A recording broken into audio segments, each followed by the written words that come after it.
Amas, luego existes.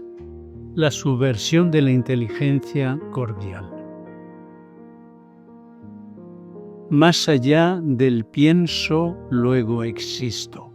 En nuestro anterior encuentro diagnosticamos la enfermedad, la erosión del corazón en una sociedad líquida. En la segunda conferencia descubrimos el código fuente de la curación, la herida abierta en el lado de Cristo Jesús, en su costado. Pero hoy debemos preguntarnos, ¿qué es ese corazón al que intentamos volver? ¿Es solo una metáfora de los sentimientos o es algo mucho más radical, el mismo lugar donde realmente existimos? Vimos que volver al corazón no es una huida sentimental, sino un viaje a las 4 profundidades: la profundidad biológica, moral, espiritual y relacional. Y descubrimos que ese viaje tiene un código fuente, una instrucción original que late en la herida del costado de Cristo y que nuestros fundadores y fundadoras supieron leer con una audacia que hoy llamaríamos la audacia del hacker, de aquellos que son los hackers del espíritu. Pero hoy queremos dar un paso más. Queremos proponer algo que suena a herejía para nuestra cultura, pero que es puro evangelio, que el amor no es un añadido a la existencia, es el lugar donde la existencia ocurre, acontece. Durante siglos nos hemos repetido aquella frase de Descartes: pienso, luego existo. La razón, el pensamiento, el sujeto que se pone a sí mismo como centro, esa ha sido la base de nuestra modernidad. Y no está mal, pero es insuficiente. Hoy, en este 2026, estamos empapados de información, de inteligencia artificial, de conexiones virtuales y, sin embargo, nos morimos de sed. Hemos pensado tanto que hemos olvidado para qué pensamos. Frente a esta prisión del intelecto calculador, la tradición cristiana, la mejor filosofía contemporánea y la neurociencia más avanzada nos están devolviendo una verdad antigua y revolucionaria. Amas, luego existes. No es una frase bonita, es un hecho biológico, es una verdad ontológica, es la estructura misma de lo real. Y permitidme que desglose esto en 3 movimientos. Primero, entender por qué el amor es el verdadero lugar del conocimiento. Segundo, descubrir que el corazón es el órgano de una inteligencia más fina que la razón técnica. Y tercero, aceptar que esta inteligencia cordial nos exige una revolución en nuestra forma de vivir la vida consagrada y nuestra misión carismática. Primero, el amor como razón anterior al sujeto. La neurociencia nos ha mostrado que el aforismo pienso, luego existo del gran filósofo Descartes resulta insuficiente en nuestro tiempo. Antonio Damasio, en su obra El error de Descartes, intentó demostrar que las personas que pierden la capacidad de sentir por una lesión cerebral también pierden la capacidad de decidir.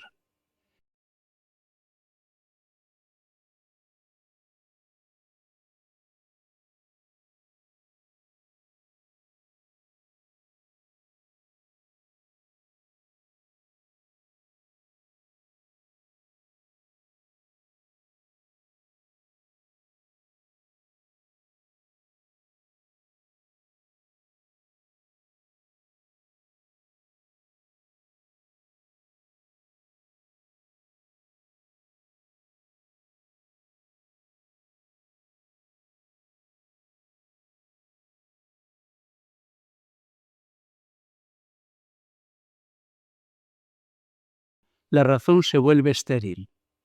No sabe qué elegir, porque no sabe qué le importa. La consecuencia para la vida consagrada es evidente. Nuestra crisis vocacional no es una crisis de ideas, sino una crisis de ser llamados. Hemos pasado de un tú que nos constituye a un yo que se gestiona a sí mismo. El filósofo francés Jean-Luc Marion ha dado la vuelta como un calcetín a la tradición cartesiana. Él usa el ejemplo de un niño que aprende quién es al ser llamado por su nombre. Nuestra vocación es esa llamada. Para él no es que yo piense y por tanto exista. Es que yo soy llamado y por eso existo. El amor no es un sentimiento que añado a mi existencia ya constituida. El amor es la condición de posibilidad de que yo sea alguien. Y esto tiene ya una aplicación a nosotros los religiosos o los consagrados. Nuestra vocación es esa llamada. ¿Y qué significa esto en concreto? Que antes de que yo pueda decir yo, alguien me ha dicho tú. Antes de que yo pueda pensar, he sido mirado. Antes de que yo pueda elegir, he sido deseado. El amor no es un accidente en mi vida, es el a priori de mi vida. Y esto no es una especulación para filósofos. Es la experiencia de toda persona que ha sido amada desde antes de nacer. Es la experiencia del bautismo. Es la experiencia de la vocación. Un día alguien nos llamó y esa llamada no fue una información, fue una presencia que nos constituyó como sujetos. Por eso, cuando en la vida consagrada perdemos el entusiasmo, no es porque hayamos perdido una idea, es porque hemos perdido la experiencia de ser llamados. Hemos sustituido el tú que nos constituye por un yo que se autogestiona. Y entonces, aunque sigamos haciendo cosas, ya no estamos vivos. Amas, luego existes. Por eso, la primera pregunta que deberíamos hacernos no es ¿qué hago?, sino ¿quién me ama? ¿Y a quién amo? En segundo lugar, la inteligencia cordial, el corazón como órgano de percepción. Y esto nos trae o nos lleva a las 4 profundidades. Hoy estamos explorando la más profunda, las profundidades biológicas y morales del corazón como centro de inteligencia. Damasio estudió pacientes que tras una lesión cerebral perdieron toda emoción. Podían calcular perfectamente, describir reglas morales a la perfección, pero no podían tomar ni una sola decisión. ¿Y por qué? Porque no tenían ningún sentimiento que les dijera lo que les importaba. La razón sin emoción es ciega. Ahora bien, si el amor es ese lugar originario, entonces no podemos seguir oponiendo corazón y razón. Ese es uno de los grandes errores de nuestra cultura. Pensar que para ser inteligentes hay que enfriar las emociones, que el corazón nubla el juicio. Esto nos devuelve a nuestras 4 profundidades. Hoy estamos explorando la más profunda, las profundidades biológicas y morales del corazón como centro de inteligencia. La inteligencia cordial es la capacidad de percibir lo esencial, de discernir la verdad de una persona o de una situación, no a través del análisis frío, sino a través de un corazón presente, vulnerable y conectado. El corazón, como vimos en la primera conferencia, posee un cerebro propio. 40.000 neuronas que procesan información, que aprenden, que recuerdan, que toman decisiones. Y lo más fascinante es que el corazón envía al cerebro craneal mucha más información de la que recibe. El cerebro escucha al corazón.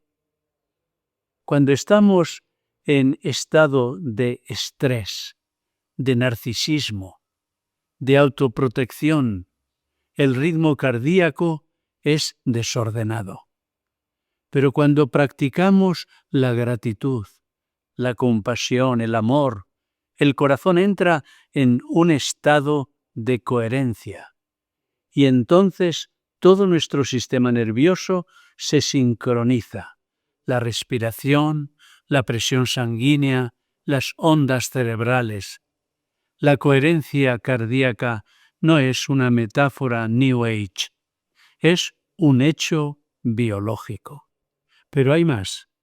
Filósofos como Martha Nussbaum nos han enseñado que las emociones no son meras descargas irracionales. Las emociones son juicios de valor. Cuando te emocionas ante la injusticia, tu corazón está emitiendo un juicio. Esto no debería ser así. Y cuando sientes compasión, tu corazón está evaluando: este sufrimiento me importa. Las emociones son la forma más rápida y profunda de reconocer lo que realmente es valioso, vale. Por eso hablamos de inteligencia cordial. No es una inteligencia menor, ni un sucedáneo de la razón para aquellos que no saben pensar. Es la inteligencia que lee la realidad desde dentro, que percibe lo esencial, que los algoritmos no pueden capturar, que reconoce el valor de una persona antes de que se demuestre su utilidad. En la vida consagrada, ¿cuántas veces hemos privilegiado la eficacia sobre la presencia? ¿Cuántas veces hemos valorado más los resultados que la compañía? La inteligencia cordial nos dice que no se trata de hacer más, sino de estar más. Y estar más significa aprender esa atención amorosa de la que nos hablaba Simone Weil. Mirar al otro no para usarlo, sino para acogerlo. Leer la realidad no para dominarla, sino para dejarse interpelar por ella. En sus cuadernos escribió: la atención, llevada a su más alto grado, es lo mismo que la oración. Ella no está haciendo turismo en el sufrimiento. Está realizando un experimento sagrado. Quiere entender si es posible conservar la dignidad y la capacidad de pensar en unas condiciones diseñadas para erradicarlas. Cada noche, regresa a su pequeño apartamento, con el cuerpo dolorido y la mente embotada por el ruido, e intenta escribir en sus cuadernos. Al principio, solo puede anotar su miseria. Se siente reducida a la condición de esclava. Se odia a sí misma por su torpeza. Pero es en el fondo de este abismo, en la más completa oscuridad, donde la luz comienza a filtrarse. Descubre algo en medio del trabajo embrutecedor, algo que va más allá de la filosofía y la teología. Fue allí, con las manos cubiertas de grasa y el alma rozando la desesperación, donde ella formuló una de las ideas más profundas y hermosas jamás concebidas sobre la naturaleza del amor. Un testamento verificado, no en un texto antiguo, sino en la experiencia más cruda y moderna. En sus cuadernos escribió: la atención, llevada a su más alto grado, es lo mismo que la oración. Implica la suspensión del pensamiento, dejándolo disponible, vacío y permeable al objeto. La atención es la forma más rara y pura de generosidad. En tercer lugar, el espejismo de la fusión. Amar es diferenciarse. Pero cuidado, hablar del corazón y del amor no es caer en la trampa del sentimentalismo. Uno de los errores más extendidos de nuestra época es pensar que amar es fundirse con el otro, disolverse, llegar a ser uno hasta perder los propios contornos. Esto es lo que a menudo nos venden las canciones, las películas, los ideales románticos. El filósofo Emmanuel Falke nos da una lección magistral. Eso no es amor, es hambre de espejo. Es la forma más sofisticada del narcisismo, buscar en el otro la confirmación de uno mismo, no su alteridad. El amor verdadero, el que duele y sostiene, no fusiona, diferencia. Cuando amas de verdad, el que está enfrente a ti no te refleja, te sitúa ante tus límites. Y en ese límite, en esa frontera, tú llegas a ser tú. El hombre se hace más hombre frente a la mujer que no es él. Y la mujer se hace más mujer frente al hombre que no es ella. El otro no es mi complemento, es mi frontera. Y besarlo es celebrar que no soy él. Emmanuel Falke llama a esto la lucha amorosa, le combat amoureux, no una guerra, un podlemos para destruir al adversario, sino una lucha, un combate noble, donde nadie pierde porque nadie quiere aniquilar al contrario. Como dos esgrimistas que aprenden la verdad del otro en cada envite. Los que siempre están de acuerdo no se aman, se repiten. Los que disienten desde el amor, en cambio, se encuentran. La discordia bien vivida se convierte en el lugar más íntimo de la comunión. ¿Cuánto nos cuesta esto en nuestras comunidades?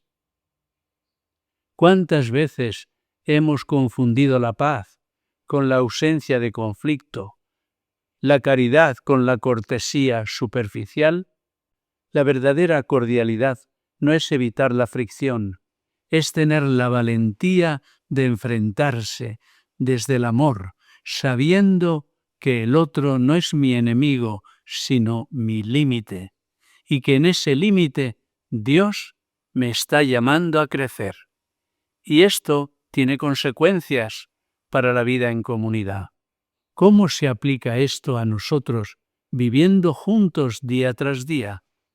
Significa que nuestras comunidades no están hechas para ser lugares de armonía unida y libre de conflictos. Están pensadas para ser gimnasios de diferencia.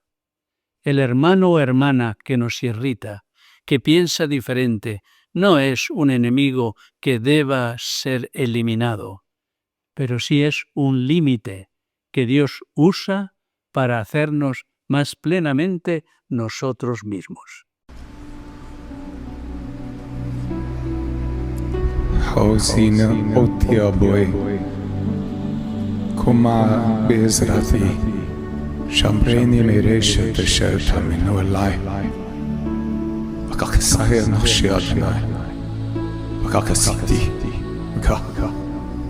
Mutakti Abba Kuletikeru Henkahel Kossiye Edemini Akin Lakisvar Lehiweti Lakisvar Ilathilkum Arahe Mahakida Hida Hivu Dinalidina Kokaveltiana Afeflukum Antun Hida Hivu Lukum. En cuarto lugar, el corazón de carne frente al corazón de piedra. Llegados a este punto, necesitamos preguntarnos, ¿de qué corazón estamos hablando? Porque hay corazones de piedra y corazones de carne. El corazón de piedra es el que se protege, el que no se deja afectar, el que ha blindado sus emociones para no sufrir. Es el corazón que ha interiorizado la lógica estoica. No necesito nada de nadie. Soy autosuficiente. Pero la autosuficiencia no es madurez, es una defensa. Y en la vida consagrada puede disfrazarse de fortaleza espiritual, de ya no me afectan estas cosas, cuando en realidad es una forma sofisticada de muerte interior. El corazón de carne, en cambio, es el corazón vulnerable, el que late, el que se inquieta, el que no puede quedarse quieto. San Agustín lo sabía. Nos hiciste, Señor, para ti, y nuestro corazón está inquieto hasta que no descanse en ti.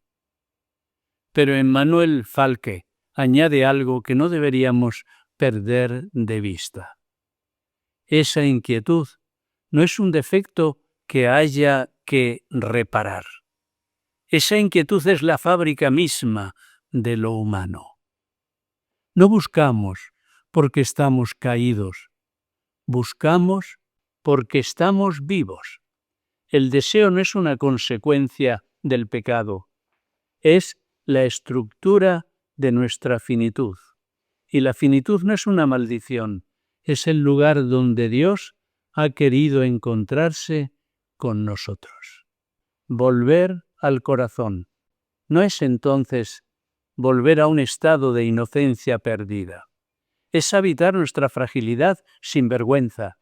Es aceptar que hay en nosotros un corazón de corazones, un último reducto, que ni nosotros mismos llegamos a descifrar del todo. Y eso está bien. Dios no nos pide que seamos transparentes, nos pide que habitemos. En quinto lugar, el permanecer, el destino del corazón. Porque aquí está la clave. La finalidad de este camino no es la fusión extática, no es evaporarse en lo divino, no es escapar de la historia. La finalidad es permanecer. El que come mi carne y bebe mi sangre, permanece en mí y yo en él.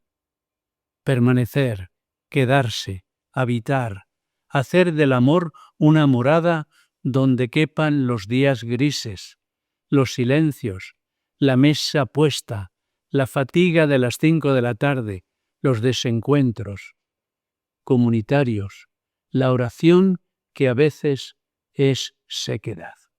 Madre Cabrini cruzó el Atlántico 24 veces. En uno de esos viajes, una tormenta brutal golpeó el barco.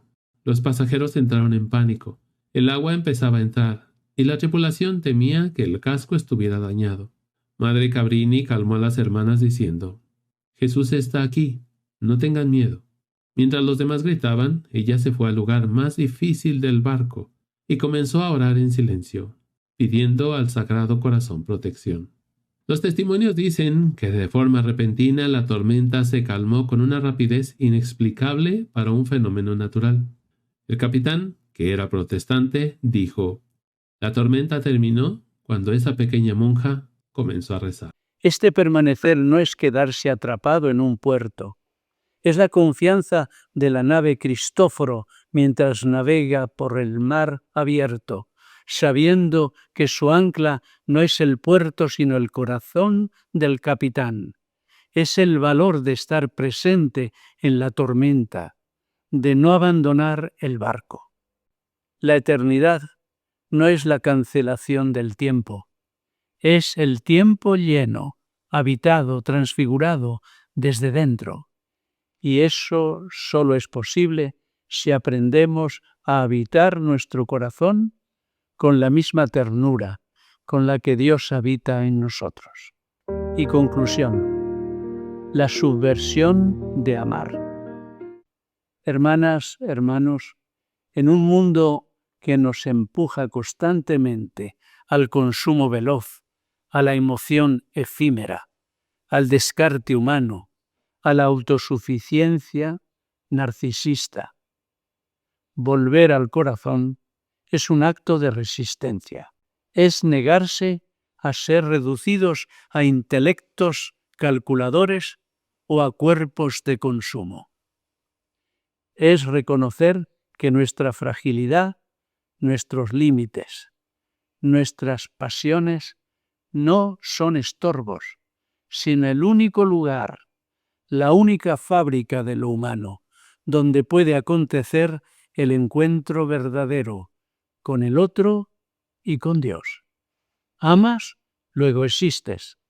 No es una frase bonita, es la estructura del universo, es la ley del Evangelio, es el núcleo de nuestra vocación. Estamos empapados de información, pero sedientos de sentido. ¿Hemos olvidado para qué pensamos? El amor no es un añadido, es donde la vida ocurre. Nuestro código fuente es sencillo. Amas, luego existes. No somos máquinas calculadoras, sino carne habitada por el Espíritu. El mundo necesita más gente con corazón.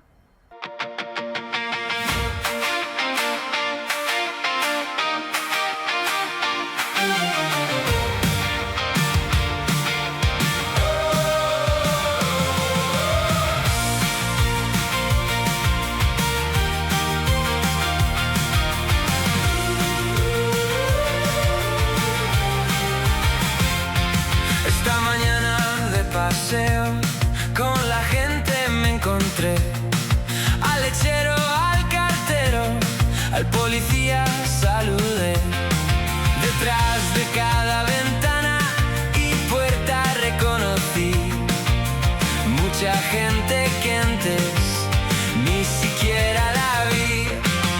Viva la gente, la hay donde quiera que vas. Viva la gente, es lo que nos gusta más. Con más gente a favor de gente en cada pueblo y nación, habría menos gente difícil y más gente con corazón.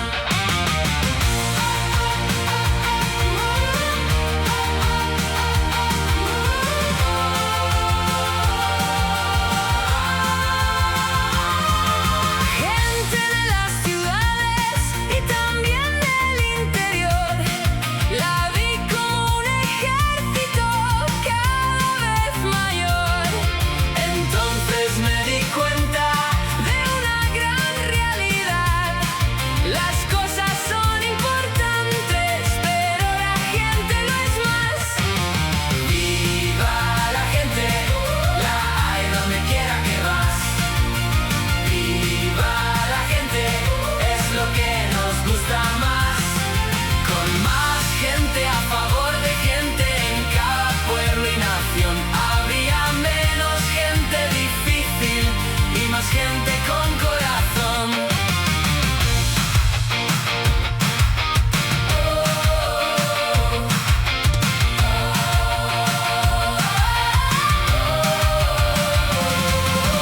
Dentro de cada uno hay un bien y hay un mal, mas no dejes que ninguno ataque a la humanidad.